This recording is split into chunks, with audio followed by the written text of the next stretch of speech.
पप्पा, I am sorry.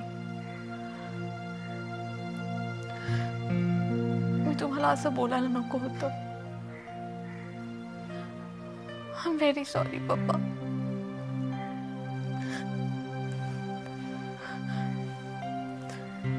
पप्पा, पप्पा, पप्पा, पप्पा, पप्पा, पप्पा, पप्पा उठा. पप्पा, पप्पा, पप्पा काय झालं? पप्पा उठा ना. अगं काय तू झोपल्यात ते? पप्पा उठत नाहीये. अहो पप्पा, पप्पा उठा ना. एक मिनिट थांब. झोपू शकू? अगं मी त्यांना म्हटलं होतं की झोप नाही आली तर एखादी गोळी घ्या. त्यांनी बहुतेक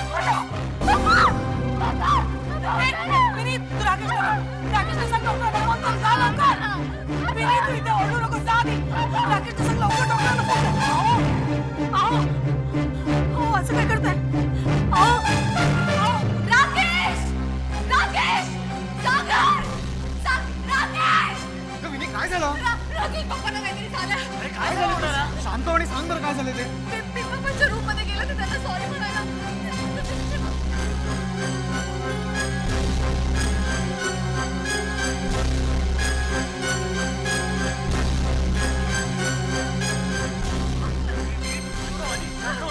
राकेश, तू काकाजवळ जा. तुम्ही काकाजवळ जा. मी डॉक्टरांना बोलवतो. ओके? चल चल चल नको.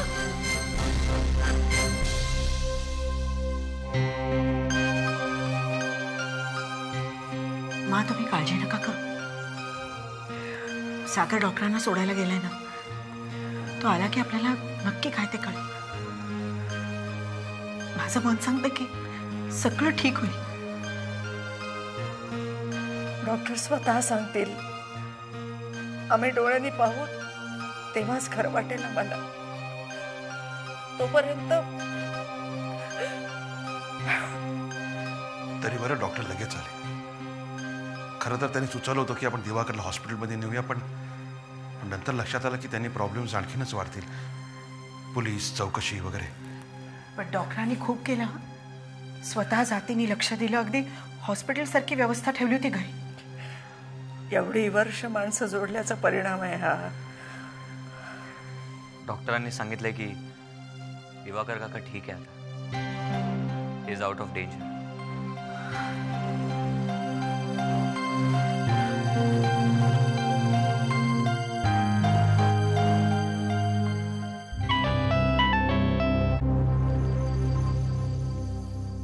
हॅलो डॅडी, काल राकेशच्या पप्पांनी झोपेच्या गोळ्यांचा ओव्हरडोस घेतला. काय? त्यांनी आत्महत्या करण्याचा प्रयत्न केला डॅडी. काय काय बोलतेस काय ज्योती तू? हे सगळं घडतं ना, हे सगळं तुमच्यामुळे. हे बघ ज्योती, जे काही घडलंय त्याला तुझा सासरा सुद्धा तितकाच जबाबदार आहे. असतील ना, पण त्यांनी तुम्हाला गुन्हा करायला सांगितलं आणि तुम्ही तो केलात. Enough Jyoti. Just enough of this. हे बघ, मी काय केलंय ते मला चांगलं माहिती आहे आणि तुझ्याकडून शहाणपणा ऐकायची गरज नाहीये मला. तुम्हाला शहाणपणा शिकवावा असा हेतूच नाहीये माझा.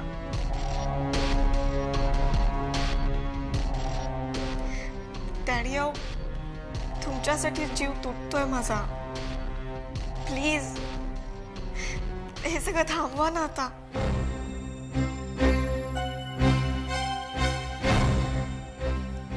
हे बघा डॅडी, तुमच्या या पैशाच्या मोहापायी ना तुमच्याच मुलीचं सासर तुटेल आणि माहेरही.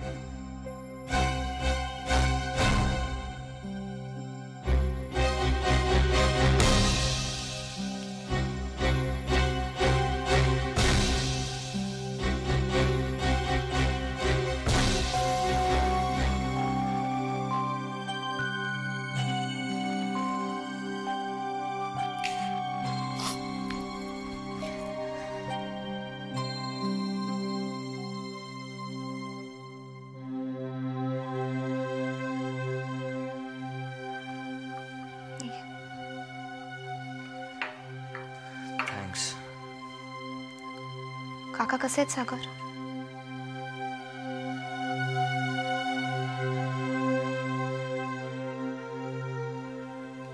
ठीक आहे आता तो.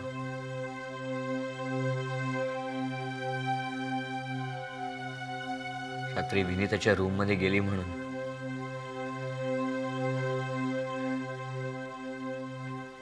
त्याची ट्रीटमेंट तरी वेळेवर झाली, नाहीतर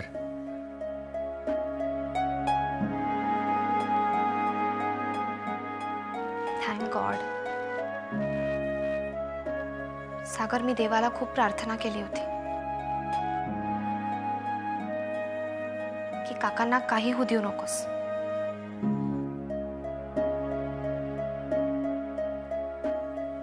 मुक्ता काकांनी एवढं सगळं केलं. त्याने गडकरी बरोबर मिळून गोवर्धन काकांना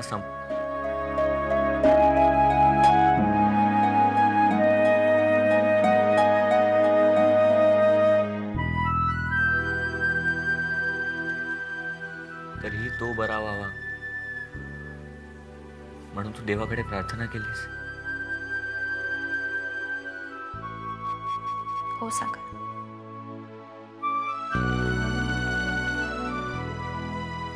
अरे, काकांवर माझा कितीही राग असला ना, तरीही जर त्यांना काही झालं असतं तर या घराचं काय झालं असतं? मा, विनी, मेघना काकी, या सगळ्यांचा मनात विचार आला आणि देवाजवळ हात जोडले.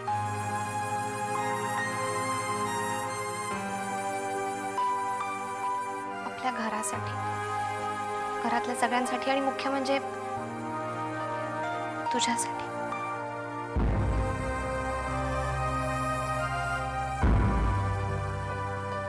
सागर,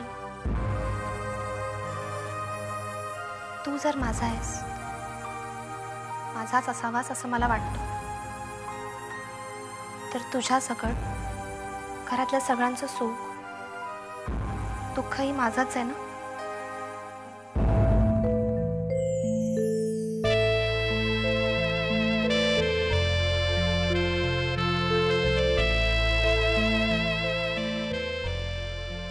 आलीच.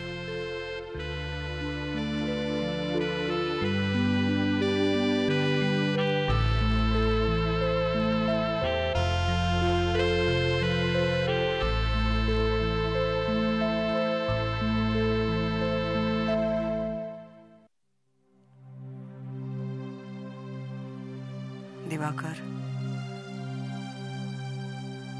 एका गुन्ह्याची शिक्षा म्हणून दुसरा गुन्हा करून बसलात.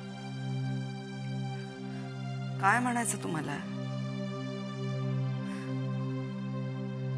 आई आहोत आम्ही तुमच्या. आणखी किती सहन करायला लावणार आहात? हं?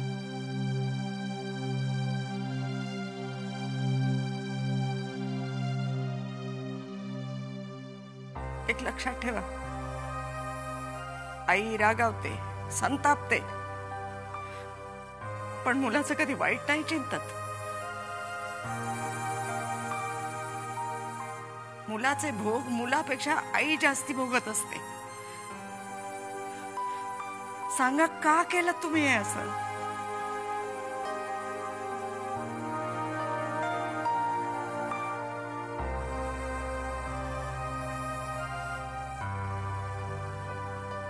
माझ्या गुन्ह्याचं प्रायश्चित्त.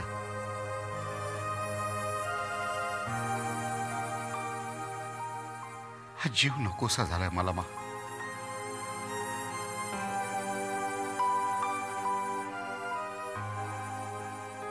तो संपवला ना की मग सगळा प्रश्न संपेल.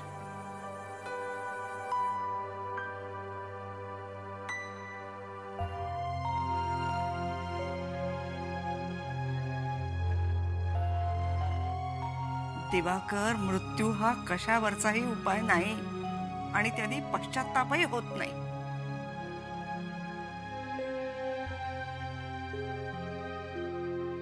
तुम्हाला जर खरंच शांती हवी असेल ना, तर एक करा.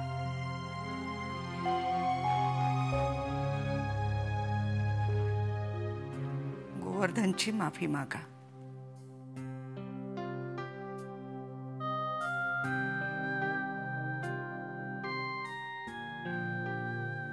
माझं पाप आता कशानेच धुतलं जाणार नाहीये मा.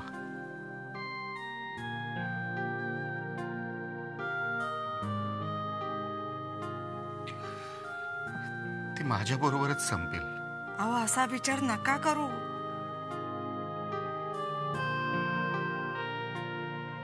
पाप पुण्याचा हिशेब करणारे आपण कोण? ते सगळं परमेश्वरावर सोडा. तुम्हाला खरोखरच पश्चाताप झाला असेल तर आमचं ऐका, गोवर्धनला भेटा. हे पहा, माफी मागितल्याने कुणीही मनुष्य लहान किंवा मोठा होत नाही.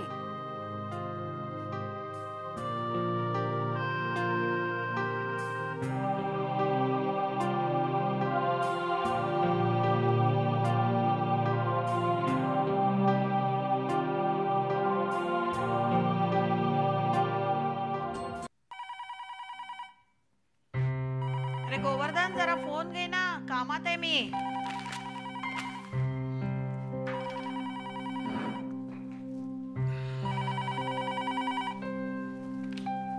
हॅलो. हॅलो पप्पा. हा बोल का. इथे ना एक भयंकर गोष्ट घडली. काय? काल दिवाकर काकांनी झोपेच्या गोळ्यांचा ओव्हरडोस घेऊन आत्महत्या करण्याचा प्रयत्न केला. अरे बापरे, कधी? आता आता तब्येत कशी त्याची? आता ठीक आहे. वेळेवर लक्षात आलं म्हणून बरं झालं. आणि डॉक्टरही ताबडतोब आले म्हणून काका वाचले. ओ गॉड, देव पावला म्हणायचं. हो पप्पा, पण आता या सगळ्यामुळे घरातलं वातावरण आणखीनच बिघडेल अशी भीती वाटते.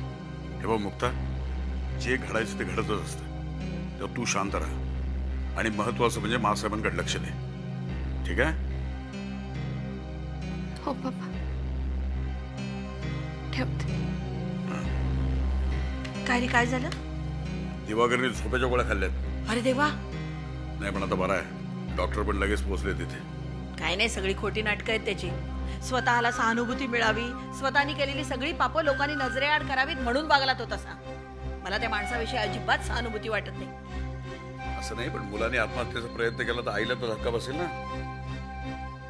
मासाहेबांना आणखीन एक धक्का. मलाही त्याच्याविषयी सहानुभूती नाहीये, पण मला असं वाटतं मासाहेबांना भेटून यायला. मी जाऊन येतो.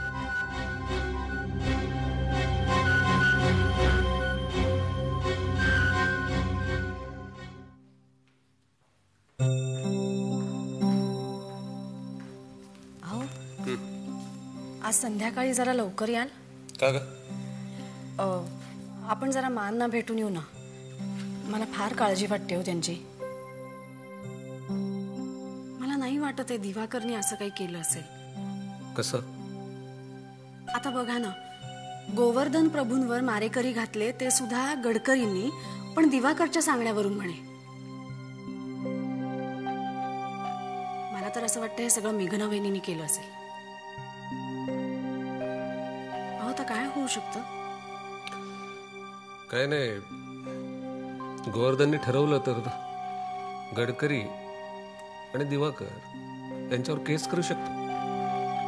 खुनाच्या आरोपाखाली त्यांना अटक होऊ शकते. बापरे,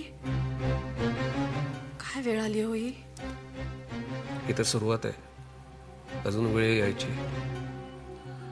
इतके दिवस मी तुम्हाला सांगत होतो, तुम्ही विश्वास नाही ठेवला. ही बातमी आता सगळीकडे कळल्याशिवाय राहणार आहे का? आशिष ताठमानेने जगणार आहे आता.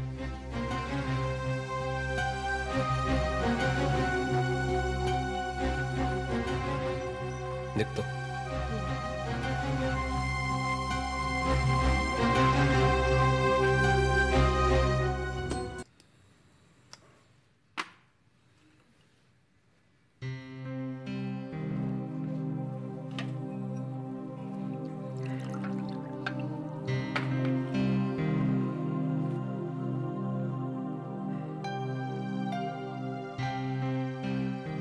गोवर्धन,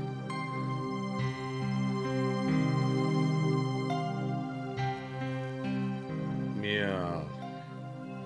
मासाहेबांना भेटायला गेलो होतो. त्यांना धीर द्यायला गेलो होतो. ते करून मी बाहेर पडलो आणि तुला सांगतो मला भडभडून आलं. वळालो त्या घराकडे एकदा शेवटची नजर टाकली आणि मग निघालो. या घराचे आणि माझे किती स्नेहसंबंध होते. या घरातल्या प्रत्येक व्यक्तीचं सुख दुःख हे मी माझं मानत होतो. कित्येक वेळ मी प्रत्येकाच्या पाठीशी उभं राहिलो. आणि आज काय मला एक गोष्ट कळत नाही की हे माझ्या मुलीचं सासर आहे की माझ्या वैऱ्याचं घर आहे. त्या घराकडे बघितल्याने खूप उदास वाटलं मला आज. खरंय, लग्न झाल्यावर खरं तर दोन घरं एकत्र येतात. व्यायाशी सख्या भावापेक्षा जवळचं नातं जडतं. आपली मुलगी आनंदाने सुखी राहावी, चांगली नांदावी असं प्रत्येक आई वडिलांना वाटत असतं. इथं पाहावं तर सगळंच विचित्र. एकेकाचे भोग असतात, दुसरं काय. पण एक गोष्ट मला जाणवली की मी सरदेसांकडे नोकरी करत होतो म्हणून हे सगळं घडलेलं आहे.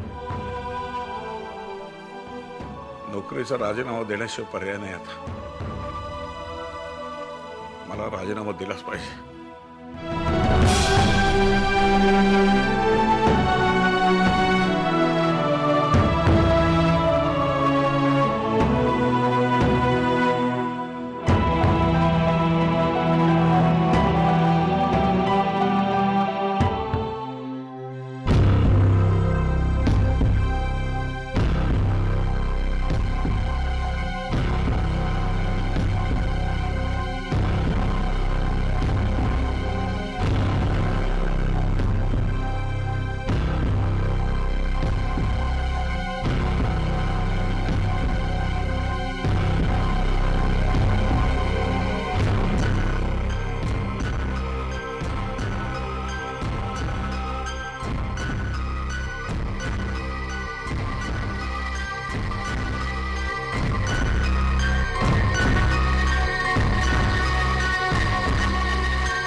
हा, मी बोलतोय.